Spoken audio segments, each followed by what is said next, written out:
All right, listeners, ready for a deep dive? Today, we're tackling capitalism. Capitalism sounds dry. Oh, but it's not. Trust me. Okay, I'm listening. This isn't your typical Econ 101 lecture. We're going beyond the basics. Getting into the real world stuff, Exactly. We're exploring different types of capitalism around the world. like how it actually plays out in different societies. You got it.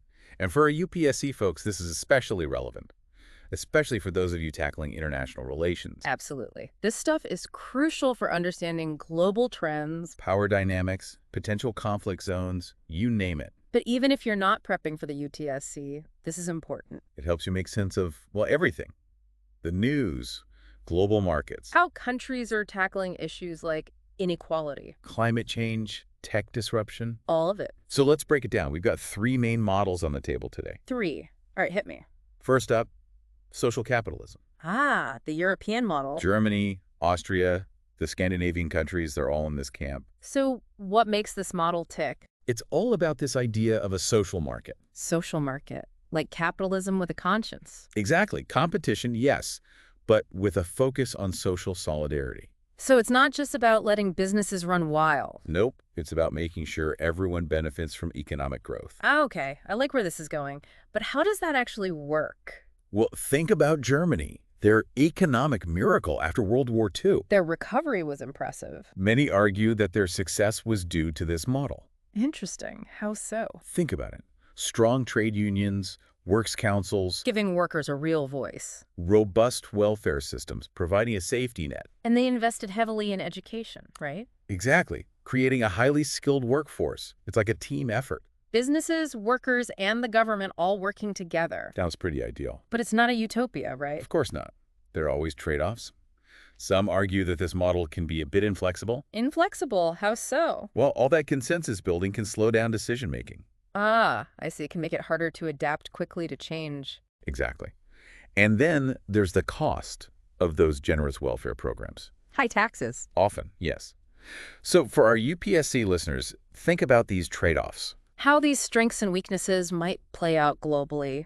How a country with a strong social safety net might approach trade negotiations. Or respond to a financial crisis. Good stuff. Okay, so we've unpacked social capitalism.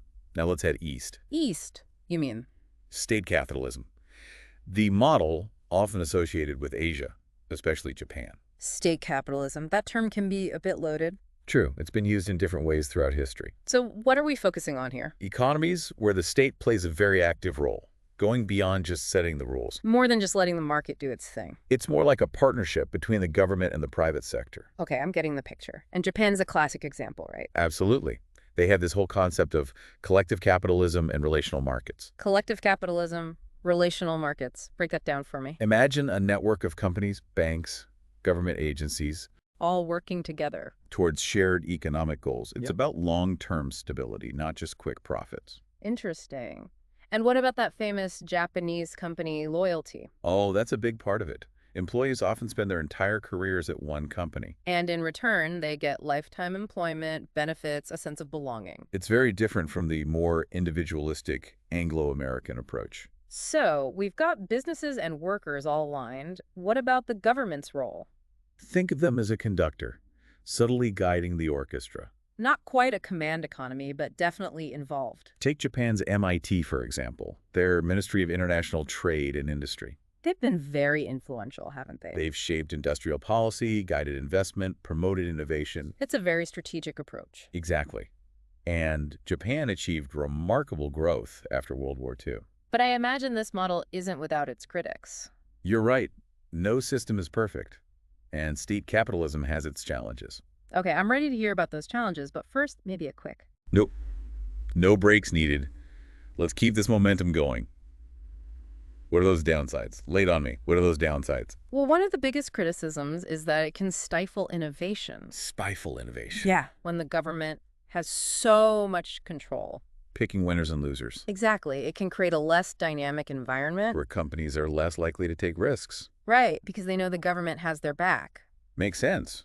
Why rock the boat if you don't have to? And that lack of disruptive innovation can be a problem in the long run. especially in fast-moving sectors like tech. Absolutely. And then there's the issue of cronyism. Cronyism. Ah, yes, the good old boys club. When you have such close ties between government and business. It can breed corruption, favoritism, all that good stuff. Exactly. So for our UPSC folks, this is something to keep in mind. How do you analyze an economic model and factor in those risks, You can look at things like corruption indices. those international rankings? Right, or analyze their legal framework. Does it promote fair competition? Transparency, accountability, those are key factors. Excellent points. And speaking of weaknesses, I can't help but think about Japan. Japan. Their lost decade in the 1990s. Ah, yes, their economy really stagnated. It seemed like their model had hit a wall. What happened there? Some argue that their system became too rigid. Too rigid. It worked well during their rapid growth They phase. couldn't adapt to the changing global landscape. Exactly, those close relationships between companies and banks. The ones that fostered stability. They could become liabilities when you need to restructure. It's like a double-edged sword. What got you here won't get you there, right? And then the 1997 Asian financial crisis. That really shook things up. It exposed the risks of over-reliance on exports. And the dangers of companies thinking they're too big to fail. Right, that moral hazard can be a real problem. Okay, so lots to unpack here. But for our listeners who might be feeling overwhelmed, Overwhelmed. It's fascinating stuff. it is. But I want to emphasize that we're not trying to overload you with facts and figures. It's more about understanding the bigger picture How these different economic systems work. and how they shape a country's trajectory. Exactly. It's like a mental toolkit for analyzing global affairs, You're learning to read between the lines. seeing the underlying economic forces at play. It's about connecting the dots. Okay, I'm ready to add another tool to my kit. We've talked about Japan, but what about China? China, ah, yes, the rising economic giant, They've clearly taken inspiration from Japan. but with their own unique twist, Their growth rates have been incredible, lifting millions out of poverty. but there's also a lot of talk about their lack of political freedom. The control over information. How does that fit into their economic model? That's where it gets really interesting. China's model is often described as market authoritarianism. Market authoritarianism. Sounds like an oxymoron. It is a blend of state-directed capitalism with tight political control. So they're trying to have both ways. Economic freedom without political freedom. And can that actually work in the long run? That's the big question. Will economic freedoms eventually lead to demands for political freedoms? It's a high-stakes experiment for sure. And the world is watching. For our UPSC folks, how do you assess the stability of a system like China's? You can look at things like internet censorship, social unrest. The government's response to dissent. Are they tightening or loosening their grip? It's all about looking for those subtle signals. Right, to see where things might be heading. Okay, so China is a fascinating case study. Hmm. But they're not the only ones playing in this state capitalism sandbox. A sandbox? What do you mean? What about Russia? They've been making moves, especially in the energy sector. Ah, Russia. Their model is often called resource-driven state capitalism. Resource-driven. It means they leverage their control over natural resources Oil and gas, mainly. to achieve their economic and geopolitical goals. So it's like a game of energy chess. You could say that, using their resources as leverage. And it's allowed them to weather some storms, like sanctions. They've also used it to build alliances, project power. So we've got Japan focusing on stability and industrial policy, China blending market dynamism with political control. and Russia using its energy resources strategically. It's amazing how one model can manifest in such different ways. It shows the adaptability of these systems. There's no one-size-fits-all approach. Each country has to find its own path. And for our UPSC aspirants, this is pure gold. Think about the implications for global geopolitics. How does China's rise challenge the existing order? How does Russia's energy dominance affect its relationship with Europe? It's about understanding the deeper currents shaping the world. All right, so we've covered social capitalism, state capitalism. 2 down, 1 to go. But we can't forget about the Anglo-American model, The classic liberal form of capitalism. the one that often serves as a point of comparison. Emphasizing individual initiative, free markets, limited government. The Adam Smith model, right? Exactly, from the wealth of nations. It's all about competition, innovation, pursuit of profit. It's created tremendous wealth, but it also has its downsides. like inequality, booms and busts, a disregard for social welfare. Right. It's not without its flaws. And even within the Anglo-American world, you see variations. The U.S. is more laissez-faire. The UK retains some elements of a social safety net. It shows that there's a lot of nuance within these categories. No two capitalist economies are exactly alike. They're constantly evolving, adapting, responding to pressures. Okay, so we've got our three main models on the table. 3 different approaches to capitalism. But here's a question for our listeners. In a world facing so many challenges, Climate change, inequality, technological disruption. which of these models, if any, seems best equipped for the future? Wow, that's a tough one. It's not an easy answer. Right.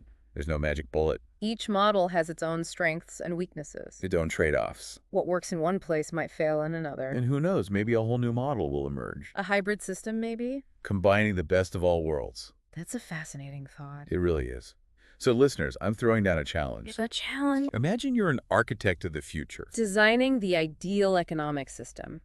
What kind of capitalism would you create? Oh, I like this. Our UPSC folks should really ponder this. That's what you're being trained to do, right? Analyze, identify problems, propose solutions. You're not just studying history.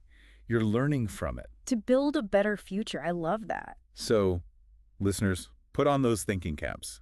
What are the key ingredients for a successful economic model? In the 21st century, no less. Do you lean towards social solidarity like Europe? The state-guided approach of Asia. Or the free market dynamism of the Anglo-American world? Or maybe a hybrid system, as we were saying? Now we're talking Think about the challenges we're facing. climate change, inequality, technological disruption. Can a purely market-driven approach solve these problems? Or do we need a more active role for the state? Maybe even global governance. These are big questions. And don't forget the human element. The individual, community values, a sense of shared purpose. These go beyond textbook economics. It's about building a just and prosperous society. So, UPSC folks, don't get bogged down in memorization. Use this deep dive to spark your own thinking. Challenge assumptions, question everything. Come up with your own vision for the future. Who knows? Maybe you'll be in a position to implement it someday. And for our listeners who aren't on the UPSC path, This is still important stuff. we're all stakeholders in the global economy. The choices our leaders make, the companies we support. The products we buy, it all shapes the world around us. So be informed, be engaged, be vocal. Share your ideas, debate, challenge the status quo. The future depends on us, on our collective wisdom and action. Well said. So listeners, keep those brains buzzing. Stay curious and don't be afraid to question everything. And if you enjoyed this deep dive, Hit that like button, subscribe, tell your friends. we'll be back soon with another thought-provoking topic. Until then, keep learning, keep exploring. And keep those brains buzzing.